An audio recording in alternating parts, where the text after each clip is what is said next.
আরে গাঁয়ের মানুষজন, বাঁদরবাবু হাজির হয়েছি।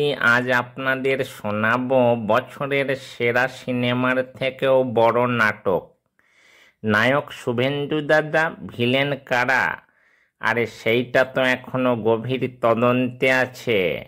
শুনলাম দাদা গাড়িতে করে যাচ্ছিলেন, হঠাৎ করেই আকাশ থেকে, না না, আমাদের গরিবের ভাষায় বলে পাথর না, ভালোবাসার চুমুক এসে পড়ল গাড়ির কাঁচে। এমন কাঁচ ফাটানো দৃশ্য হলিউডে দিলেই ফাস্ট অ্যান্ড ফিউরিয়াসে সিলেক্ট হয়ে যেত। দাদা গাড়ি থামিয়ে নেমে গেলে ভালো হতো, হয়তো দোষী ধরা পড়তো, না হলে অন্তত গরম চা পেতেন। এখন দোষ কার? বিজেপি বলছে এটা তৃণমূলের প্ল্যান, তৃণমূল বলছে আরে এটা তো দাদার নিজের সিনেমা।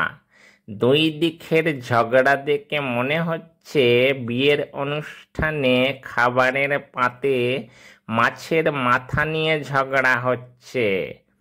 এখন তদন্ত কি হচ্ছে জানেন? পুলিশ নাকি 7 জনকে ধরে ফেলেছে। হায়রে, মনে হয় গাঁয়ের মেলা থেকে সরাসরি অপরাধী খোঁজো খেলাটা খেলতে বেরিয়েছে। আরে ভাই, ধরতে হলে ওই পাথর যিনি ফেলেছিলেন তার হাতের আঙুলে থাকা চটপটি তেলের গন্ধ পরীক্ষা করো, তারপর তো ধরবে। তদন্তে শোনা গেল 41 জনের নাম দিয়েছেন দাদা। শুনে মনে হলো গাঁয়ের ফুটবল ম্যাচের স্কোরবোর্ড লিখে দিলেন। এখন রাজনীতির পাঁপড় ভাজা শুরু হয়েছে। এই ঘটনার পর রাজ্যসভা, লোকসভা, টিভি চ্যানেল সব জায়গায় এখন একটাই মেনু, শুভেন্দু কনভয় স্পেশাল। কেউ বলছে আইন শৃঙ্খলা দেশে নেই, কেউ বলছে দাদা মিডিয়ার মুড়ি খাচ্ছেন। আর গ্রামের উপসংহার হলো গাঁয়ের মানুষের কথা আলাদা। তারা বলছে দাদা বেঁচে গেছেন ভালো কথা, কিন্তু আমাদের গাঁয়ের রাস্তার গর্তে যে প্রতিদিন গাড়ির চাকা ভাঙে, সেইটাও তো এক ধরনের আক্রমণ বাপু। ওইটার তদন্ত কবে হবে?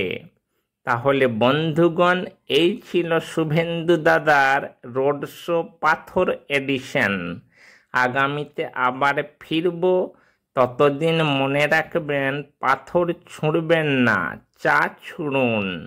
তাতে ঝগড়া হবে না, আড্ডা হবে।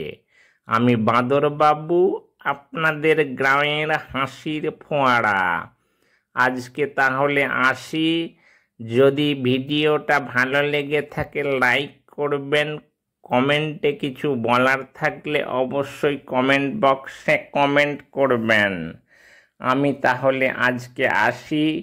Tata, bye bye.